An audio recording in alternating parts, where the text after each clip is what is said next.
Good morning, world of readers.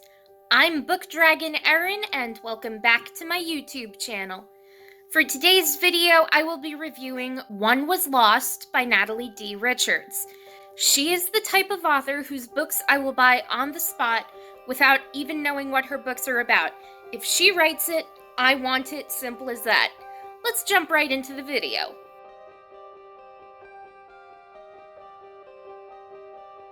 One Was Lost is a young adult fiction mystery thriller novel, and it is a standalone. However, I do wish there was a sequel because I would definitely read it, or there would be a movie adaptation of it, which I would definitely watch over and over and over again. Other books by Natalie D. Richards include 5 Total Strangers, My Secret to Tell, 7 Deadly Secrets, 6 Months Later, We All Fall Down, and What You Hide. I have every single book that Natalie D. Richards has ever written and pre-ordered her newest book, so I cannot wait to get it in the mail. I am so excited. Anyway, as far as the summary goes, a group of high school students go on a hiking trip with 2 teachers, Mr. Walker and Miss Brighton. But when they cross a river during a flash flood, the group is separated. In Group 1, there's Mr. Walker, Sarah, who is the narrator, Emily, Lucas, and Jude. And then in Group 2, there's Miss Brighton, Madison, and Haley. No one knows what happens to Miss Brighton's group, but Mr. Walker's group pitches their tents and drinks purified by pills river water, and then they go to sleep. However, when Sarah wakes up in the late afternoon, she finds their whole campsite has been trashed, and Mr. Walker will not wake up. She concludes that they have been drugged, but by who? And why does everyone have words written on their arms? What do they even mean? Emily's word is damaged, Jude's word is deceptive, Lucas's word is dangerous, and Sarah's word is darling. Now, what could that mean? When Miss Brighton's finger is found severed from her hand and 3 carved into the ground, Sarah and the others worry there's a killer out there to get them. And Jude and Lucas decide to walk to get help, while Sarah and Emily stay behind with Mr. Walker, who is drugged up and passed out. Now, Jude and Lucas do come back to Sarah and Emily, and Jude is beyond doubt of it. Sarah and Emily found bottles of water, but they're still unsure if they should drink it or not because the water could be drugged, and are they willing to take that chance? Mr. Walker is now comatose and he is not getting any better. So Sarah and Lucas decide to cross the river to get to Miss Brighton and the others, but before they cross the river, 2 things happen. 1, Sarah gets a cut on her leg, and we have the good girl gets injured trope. And Lucas sees a dead body. Now, is it Miss Brighton or Madison or Haley? We don't actually know. Sarah and Lucas return to Emily and Jude, and everyone is suspicious of each other. I mean, who wouldn't be? Later that night, a mama bear and her 2 cubs wander into the campsite, and Sarah and Lucas run away together just to make sure they won't be attacked by the bears. When morning comes, Sarah and Lucas return to the campsite, and Lucas goes looking for whatever food drew the bears into their camp, and he finds energy bars. Somebody planted them, so they know they're not alone. As a group, they decide to go for help, and they make a sled of tree branches and tent parts to carry Mr. Walker with them because they can't leave him behind or else he might die. While hiking back to civilization, Sarah and the others hear motorbikes up ahead. They rush to the sound only to find wireless speakers and realize that somebody is playing with their heads. Who could possibly be doing this, and why would they be doing this? After discovering a cooler with more water and odd dolls to represent Sarah and the others of the group, something becomes clear. The darling will die, and her blood will be on everyone else's hands. Sarah and the others then let time run its course, and Mr. Walker wakes up from his comatose state. After much thought, they begin to think that Mr. Walker is the culprit in all this, and that he'll go any length to look innocent, thus drug himself. My thought was, could Sarah be Mr. Walker's own darling? I mean, when she's in school, Sarah is the only one laughing at Mr. Walker's jokes, and she's the only one paying attention to him, so there could be something there with suspicions. Anyway, when Mr. Walker is otherwise occupied, Sarah and the others run away and find Madison isn't dead after all, and she keeps saying, "Hurry, hurry, hurry." So again, what is the problem now? When Madison shows Haley's injuries to Sarah and the others, Haley starts screaming when she sees that Madison is nearby, and Sarah notices immediately. Now, why would Haley fear Madison if Madison swears it was Mr. Walker who did all this? Sarah and Lucas split from the group again to go find help. Then they witness some supernatural stuff happening involving a girl named Hannah. They then discover papers that led them to believe this trip is a recreation of Hannah's murder from 18 years ago. On the papers, a teenage Mr. Walker made a statement about the news of Hannah's murder. Is he involved with the murder after all? Or did he actually not have anything negative to do with it? Anyway, the reason Sarah could be Darling is due to her looking so much like Hannah. Sarah and Lucas then find an old camper and get it open. Before they leave, Sarah kisses Lucas, and when Lucas kissed Sarah before, she held back, not wanting to be anything like her mom.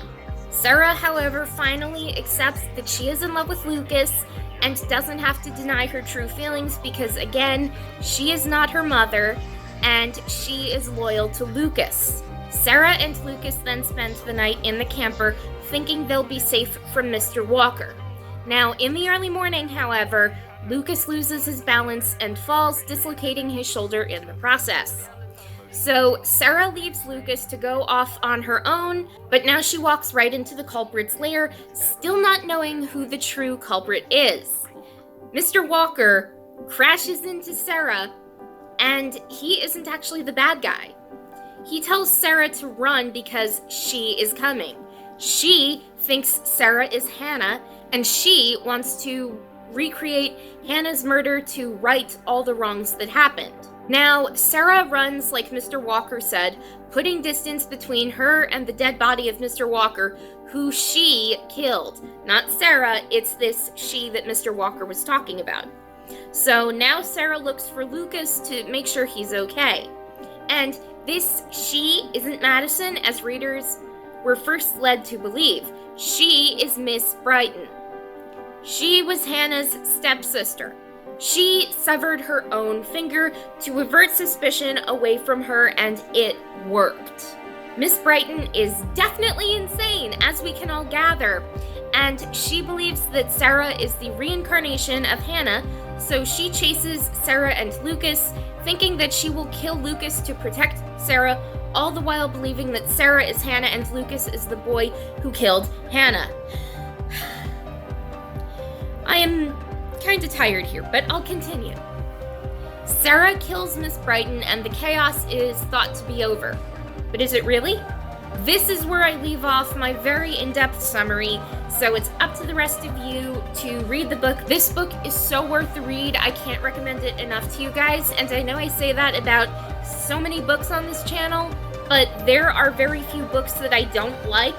However, the book that I will have a 100% chance of hating from start to finish is an algebra textbook, because math is not my thing. Anyway, my thoughts on this book. My first thought was, how can anyone not like hiking? Hiking is a huge part of my life, and I've been hiking since I was 4 years old, so when people say they don't like hiking, I am surprised, because I don't understand their mindset, and still I let it slide in this book, because this camping trip takes place during a downpour, and they are in a flash flood zone, so the rain can dampen anyone's spirits and make them dislike hiking a little bit more, I guess. Again, I don't know the mindset of somebody who doesn't like hiking. Also, my heart was in my throat from excitement when I read the scene with the bears, and having been on hundreds of camping trips and hiking excursions, I've had my fair share of wild animal encounters.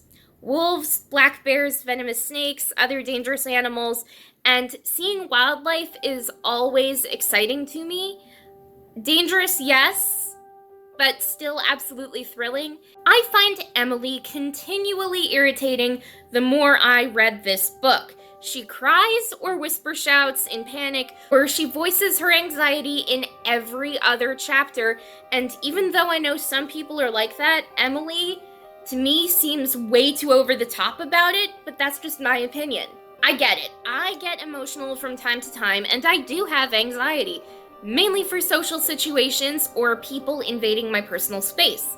So I sympathize with Emily, but what I don't like is that she doesn't try to work through it.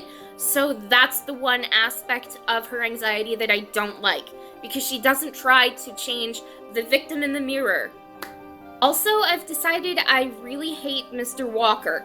Sure, he seems to love hiking, but I despise how he brushes off Sarah and the others just because they're teenagers and people he sees as knowing nothing about the outdoors. I just think, Mr. Walker, I would like to see you handle a rattlesnake without getting any snake bites, like I have done. I would like to see you handle close encounters with black bears, like I have.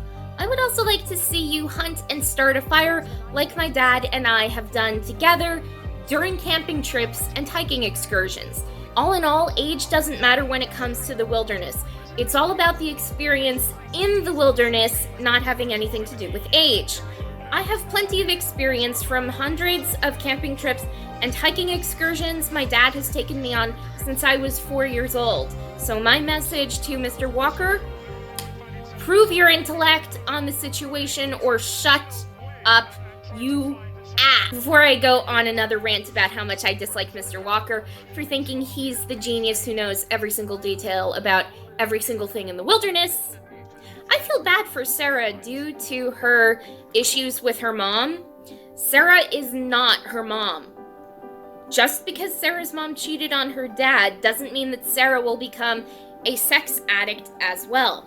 The whole subplot of what made Sarah who she is had me wanting to crawl into the book and hug her and just tell her that she is not going to follow in her mother's legacy unless she wants to.